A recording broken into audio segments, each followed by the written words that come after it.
Hello friends, very welcome to this video. Myself Rishu Kumar and आज के इस video में जैसा कि आप लोग यहाँ पे समझ ही गए होंगे कि हम लोग यहाँ पे पीएसयू बैंक के इंडेक्स के बारे में बात करने वाले हैं। क्यों हम लोग बात करने वाले हैं? बिकॉज आप लोग देख रहे हो कि लास्ट 1 वीक से पीएसयू बैंक्स में 6% के अप्रॉक्स का यहाँ पे मूव आ चुका है। लास्ट 1 ईयर के अप्रॉक्स अगर हम लोग देखें तो यहाँ पे पीएसयू बैंक इंडेक्स में अप्रॉक्स 70% का बहुत ही अच्छा खासा मूव आ रखा है। अब ये मूव जो है वो किस तरीके का मूव है? क्या ये साइक्लिकल मूव है?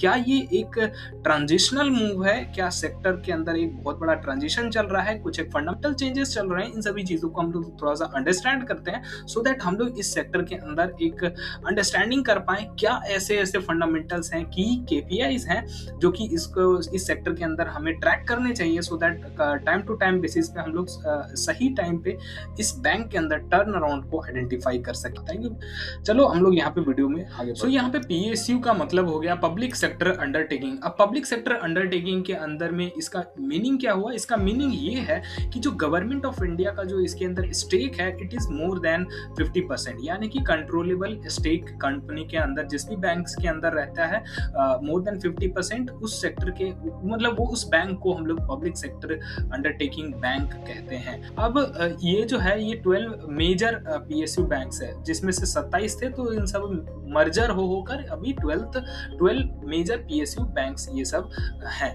ओके, अब यहाँ पे मेन इंपॉर्टेंट थिंग ये आता है कि ये जो पीएसयू बैंक्स हैं, ये पीएसयू बैंक्स का मेन वर्किंग क्या है? देखो अभी तक माना ये जाता था कि पीएसयू बैंक्स का मतलब है कि they are meant for like public service. Okay, like वो लोग पब्लिक सर्विस के लिए ही सिर्फ बने हैं, वो प्रॉफिट मेकिंग ऑर्गेनाइजेशन नहीं है, they are non profit organization. मतलब इस तरीके के कॉन्सेप्ट से लेंस से इस पीएसयू बैंक को देखा जाता था। इस वजह से इसके अंदर जो एक हिस्ट्री चलते आ रहा था, इसके अंदर एनपीएस बहुत ज्यादा होते थे, नॉन परफॉर्मिंग एसेट्स इतने ज्यादा बनते थे, लोन नहीं लोग इसमें चुकता करते, जिसके वजह से इसके जो फंडामेंटल्स है they are the one most worst thing before 2014। Okay, तो जब से यहाँ पे मोदी गवर्नमेंट आई है, एक चीज तो हम लोग को यहाँ पे एक्सेप्ट करना पड़ेगा कि इस चीज के अंदर एक बहुत ही अच्छा खासा इंप्रूवमेंट देखने को मिला है बैंक्स के अंदर। ओके, एंड जिसके वजह से पीएसयू बैंक्स के जो हेल्थ है, बैलेंस शीट है, वो बहुत ही इसी तरीके से इंप्रूव हुआ है। चलिए एक एक करके इसके केपीआईज को हम लोग अंडरस्टैंड करते हैं सो दैट हम लोग इसको बहुत ही अच्छी तरीके से ट्रैक कर सके। ओके, सो अब यहाँ पे जो फर्स्ट इंपॉर्टेंट थिंग आ गया वो हो गया net interest margin. Net interest margin को यहाँ पे हम लोग कंपनी के प्रॉफिट इंजन के तौर पे देखते हैं। अब जो कंपनी का यहाँ पे एनआईएम है, इसको बहुत ही कैलकुलेट करने का बहुत ही सिंपल फॉर्मूला है। इसका फॉर्मूला है interest earned minus interest paid divided by earning assets.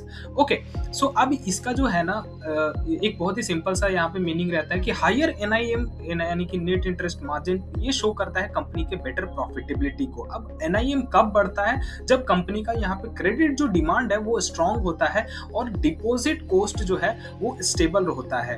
Okay, तब यहाँ पे जो एनआईएम है ये एक जो है इंक्रीज होता है। एनआईएम प्लस क्रेडिट ग्रोथ जो है ये दोनों साथ में बढ़ रहे हैं तो कंपनी का अर्निंग साइकिल स्टार्ट हो चुका है, इस तरीके का इंडिकेशन देता है। तो ये रहा नेट इंटरेस्ट मार्जिन।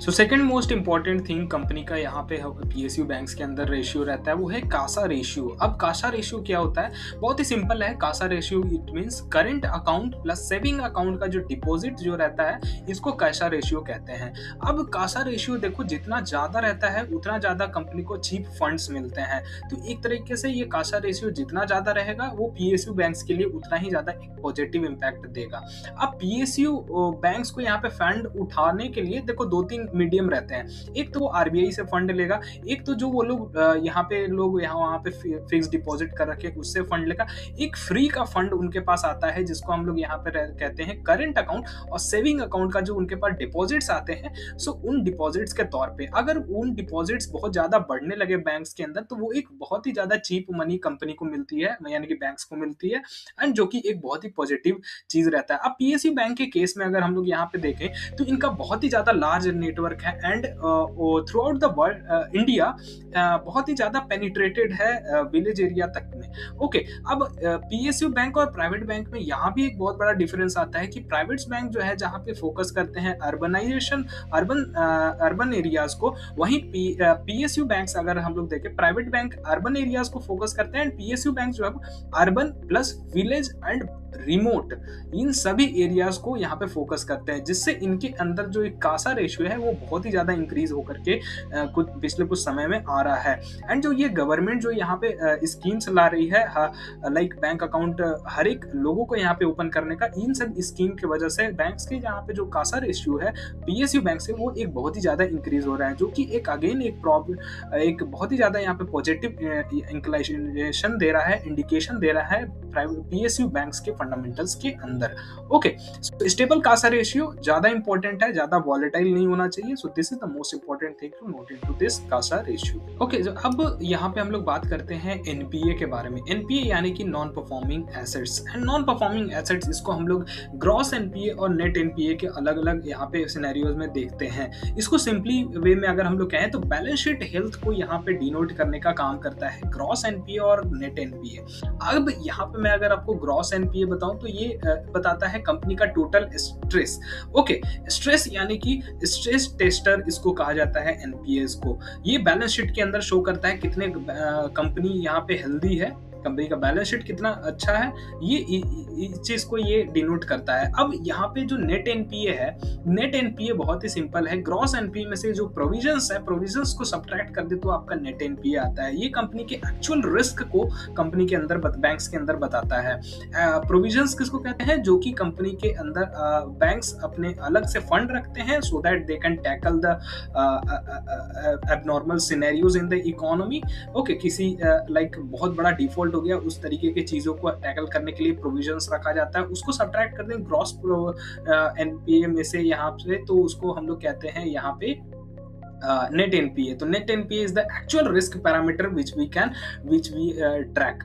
ओके, अब ये जो पीएसयू बैंक है, ये सबसे बड़ा ये एनपीए जो है वो पीएसयू बैंक का सबसे बड़ा प्रॉब्लम था।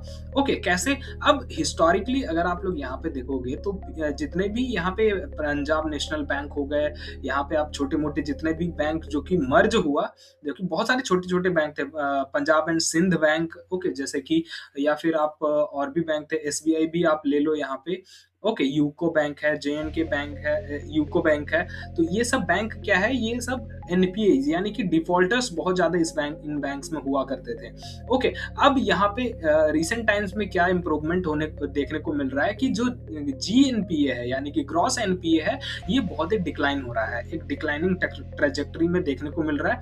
रिकवरीज इंप्रूव हो रही है, लोन रिकवरीज इंप्रूव हो रही है, फ्रेश जो स्लिपेजेस हैं ये कंट्रोल में है, एंड जो कि अब लास्ट में जितना ज्यादा एनपीए कम रहेगा उतना ही ज्यादा यहाँ पे जो कंपनी है वो फ्यूचर प्रूफ रहेगी, शॉक प्रूफ रहेगी। ओके, यानी कि अगर किसी तरीके का कोई इकोनॉमिक मिसहैप हो जाता है तो उस चीज को बहुत ही अच्छे तरीके की कोई बैंक टैकल कर सकती है। कब? जब उसके अंदर एनपीएस जो है वो कम रहता है। तो ये था एनपीएस का यहाँ पे फंडा। सो यहाँ पे फोर्थ मोस्ट इंपॉर्टेंट हमारा जो केपीआई है वो है प्रोविजन कवरेज रेशियो। अब प्रोविजन कवरेज रेशियो को हम लोग यहाँ पे सेफ्टी कुशन भी एक तरीके से बैंकिंग का कहते हैं। अब इसको क्यों सेफ्टी कुशन कहते हैं?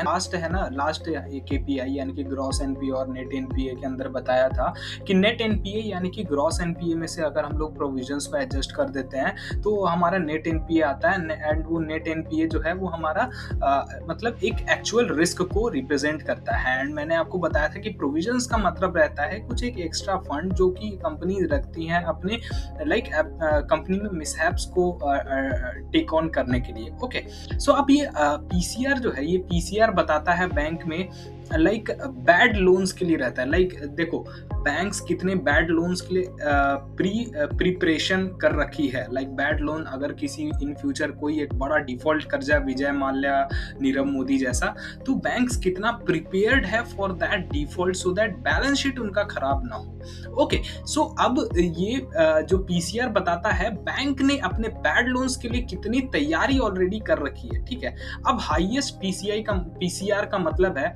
फ्यूचर लॉसेस ऑलरेडी कवर्ड हैं, ठीक है।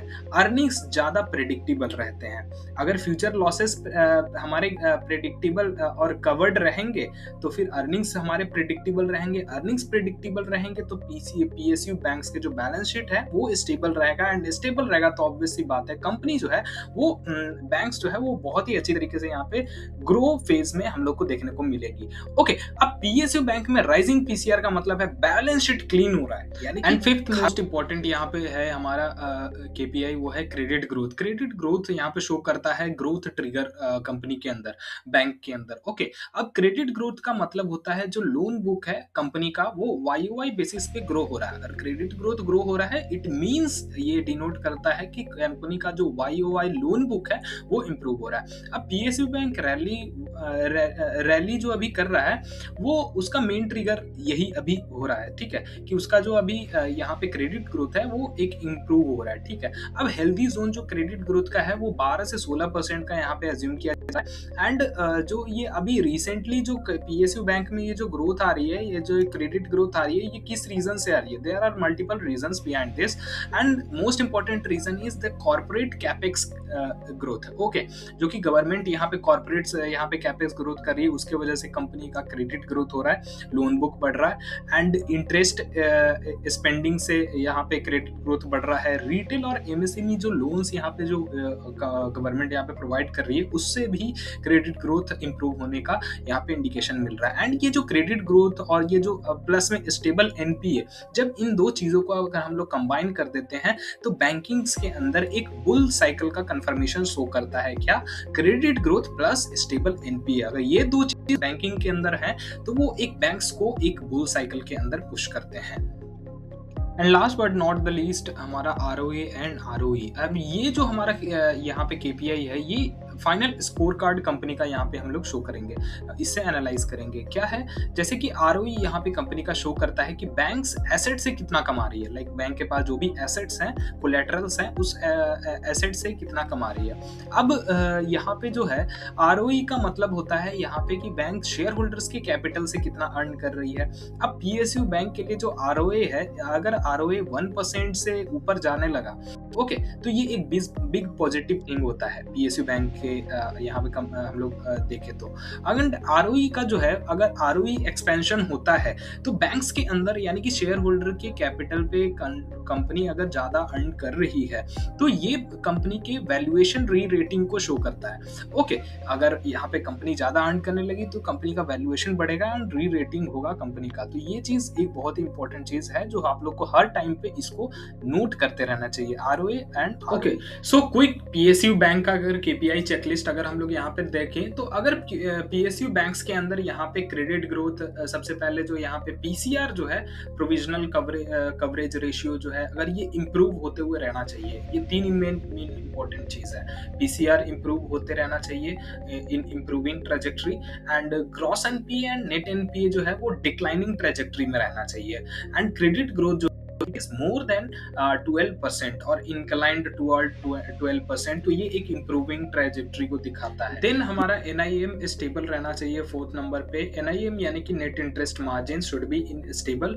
ओके, और राइजिंग ट्रेजेक्टरी में रहना चाहिए। क्रेडिट कॉस्ट जो है वो फॉल कर रहा हो, अगर क्रेडिट कॉस्ट हमारा कम हो रहा है it is good thing for company, ये भी चीज हमें चेक करना चाहिए। ROA and ROE, return on asset and return on equity should be in improving trajectory. So ये एक कुछ इंपॉर्टेंट जो की चेकलिस्ट हैं हमारे कंपनी के लाइक बैंकिंग सेक्टर के एनालिसिस में चलते हैं चेकलिस्ट शीट्स पे, ठीक है। अब ये जो करंट साइकिल जो आप लास्ट 1 ईयर से देख रहे हो पीएसयू बैंक्स के अंदर, ये क्यों हो रहा है इस तरीके का चेंजेस? ये चेंजेस इसलिए हो रहा है बिकॉज ऑफ द एनपीए अभी कंट्रोल में है पीएसयू बैंक्स के, ठीक है। अभी जो क्रेडिट ग्रोथ है वो क्रेडिट ग्रोथ वापस आ चुका है, प्रॉफिटेबिलिटी इंप्रूव हो रही है। अब तो ये सब जो फंडामेंटल चेंजेस हो रहे हैं ये डायरेक्ट इंडिकेट करते हैं कंपनी के फंडामेंटल्स को, एंड कंपनी के बैलेंस शीट स्ट्रांग हो रहा है। ड्यू टू दैट आप लोग को सारी चीजें है ना स्टॉक्स के ऊपर दिख रही होंगी, जैसे कि यूनियन बैंक आप देख रहे होंगे, आप यहाँ पे एसबीआई आप बहुत दिनों से देख रहे होंगे किस तरीके से एसबीआई यहाँ पे बहुत ही अच्छी तरीके से रन अप दे रहा है। तो these are the things which like back force the PSU banks to move ahead.